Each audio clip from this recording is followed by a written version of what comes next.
Welcome to Democracy Now!, democracynow.org, the War and Peace Report. I'm Amy Goodman. It's a showdown on Capitol Hill today. House Republican leaders called off a vote Thursday on a bill to overhaul the U.S. healthcare system after failing to win enough support from their party's ranks to overcome Democratic opposition.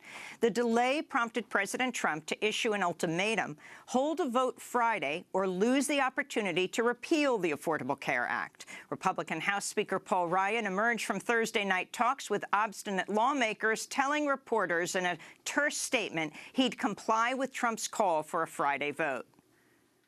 For 7.5 years, we have been promising the American people that we will repeal and replace this broken law because it's collapsing and it's failing families. And tomorrow we're proceeding. House Speaker Ryan exited without answering questions about whether he believed Friday's vote would succeed. At the White House, President Trump gathered members of the right-wing Freedom Caucus for negotiations, promising to roll back requirements that health insurers cover basic services, including mental health, mammograms, maternity, and newborn care. The meeting was attended exclusively by men, prompting ridicule from Democrats, including Washington Senator Patty Murray, who tweeted a photo of the event with the caption, "A rare look inside the GOP's Women's Health Caucus." It's unclear whether the bill has the votes needed to pass today's vote. More than 30 House Republicans have threatened a no vote, and the bill's supporters can't afford more than 21 Republican defections. Outside the White House Thursday, protesters opposed to the Republican health care bill defied a police order to vacate a sidewalk and were arrested. 24 people are getting arrested today, and they represent the 24 million Americans that will lose health insurance if ACA is repealed. We want to make sure that health care is not taken away from 24 million people, and that it's not that the new health care plan does not act as a tax benefit for the rich and forget the poor again. To make health care affordable for low-income people, our senior citizens, to make the medication affordable for people, and that's why we're here. The protest came as the Congressional Budget Office released its estimate of the impact of the revised Republican health plan, finding it would still add 24 million people to the ranks of the uninsured, while reducing the deficit by just $150 billion over 10 years, down from about a third of $1 trillion deficit reduction in the original plan.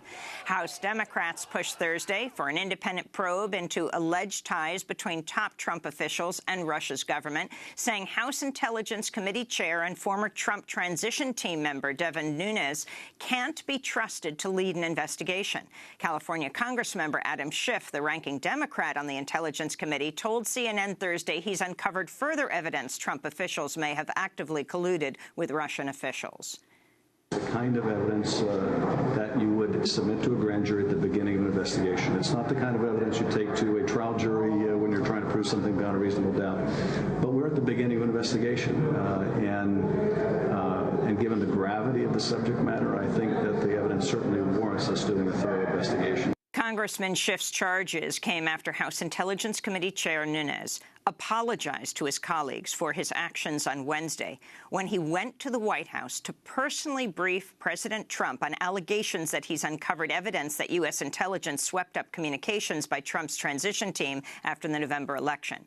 The apology took place behind closed doors and didn't satisfy Democrats, who questioned whether Nunes revealed classified information to the president, who's the subject of an FBI investigation. On Thursday, Democratic Congressmember Elijah Cummings of Maryland said on CNN Nunes himself should be investigated. What he did was basically to go to the president, who's being investigated by the FBI and others, and by the Intelligence Committee, to give him information. Basically, what he has done is he has scuttled and put a cloud over his own investigation, and he has become the subject, basically, he should be, of an investigation. But it's not only Democrats who are criticizing Nunes. Arizona Republican Senator John McCain blasted Nunes, saying Thursday he wants a congressional select committee or independent commission to take over the investigation into the alleged ties between Russia and the Trump campaign. The Senate's top Democrat said Thursday his party's prepared to block the nomination of Neil Gorsuch to the Supreme Court by filibuster. The move by Minority Leader Chuck Schumer sets up a confrontation coalition with Senate Republicans who've threatened to invoke the so-called nuclear option to push through Gorsuch's confirmation. The move would change Senate rules to allow confirmation with a bare majority of senators rather than the 60 now needed to overcome delaying tactics. We'll have more on Judge Gorsuch after headlines. Secretary of State Rex Tillerson has moved to dramatically tighten rules on issuing U.S. visas.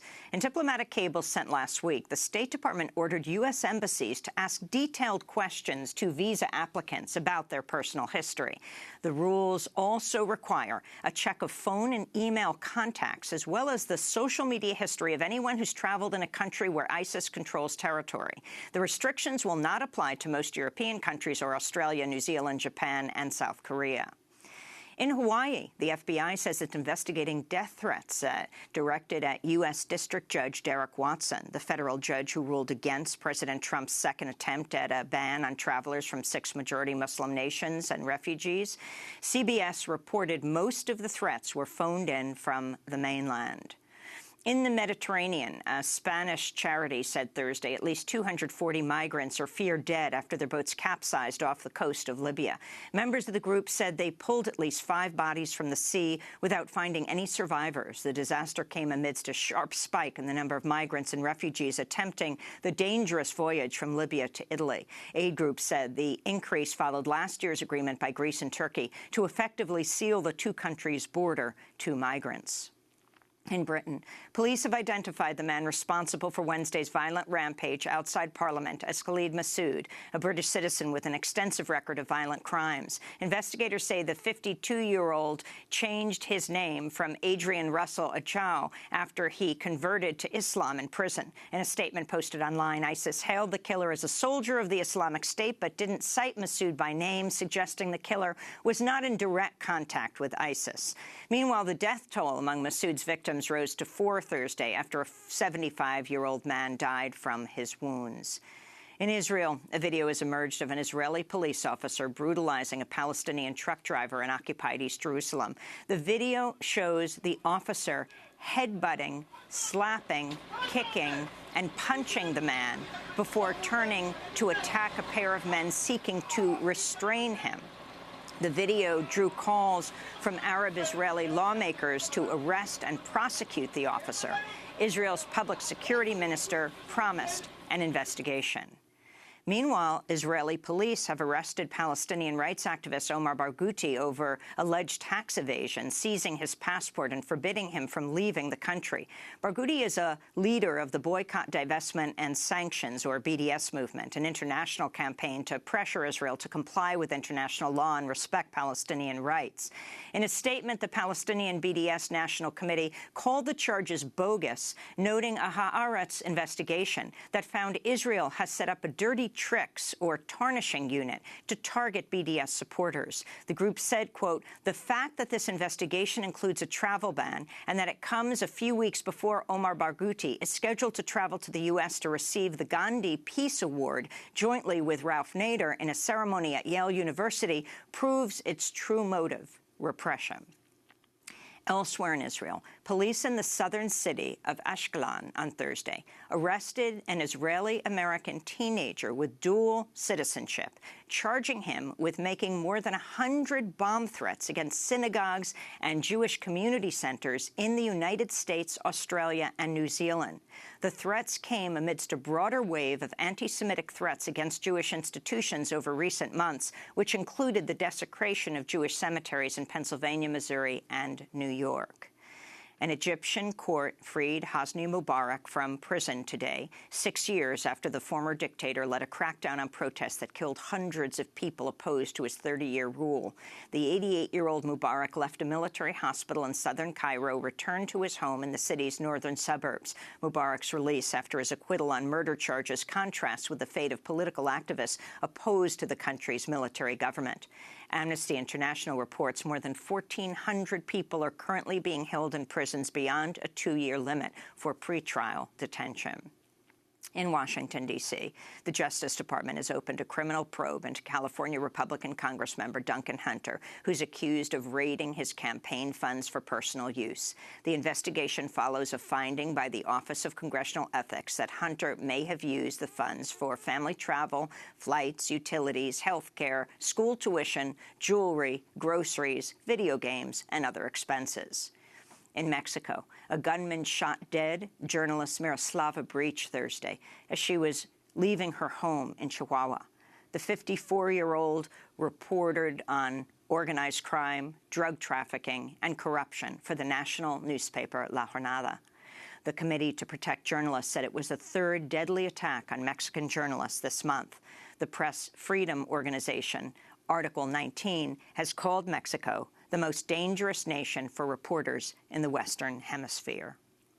In Chicago, an indictment unsealed Thursday charges police officer Jason Van Dyke with 16 counts of aggravated battery, one for each of the bullets he fired into 17-year-old Laquan McDonald in October of 2014. The killing was captured on a police dash cam video released under court order, which clearly contradicts police claims about the shooting. The video shows the teenager posing no threat and walking away from the officers before Officer Van Dyke opens fire. Van Dyke still faces first-degree murder charges, but some legal observers believe the special prosecutor brought the additional charges to give jurors the option to charge the officer with a lesser offense.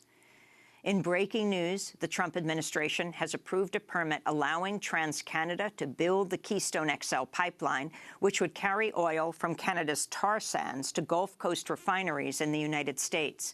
The pipeline was the subject of a years-long fight by environmental groups who convinced the Obama administration to deny a permit following a long campaign of civil disobedience and mass protest.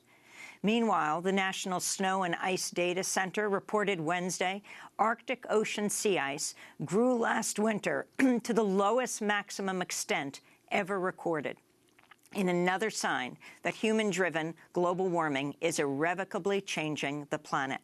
The record low extent of the ice followed a number of record high temperatures in the Arctic over the winter, with measurements at the North Pole repeatedly climbing by as much as 50 degrees Fahrenheit above normal.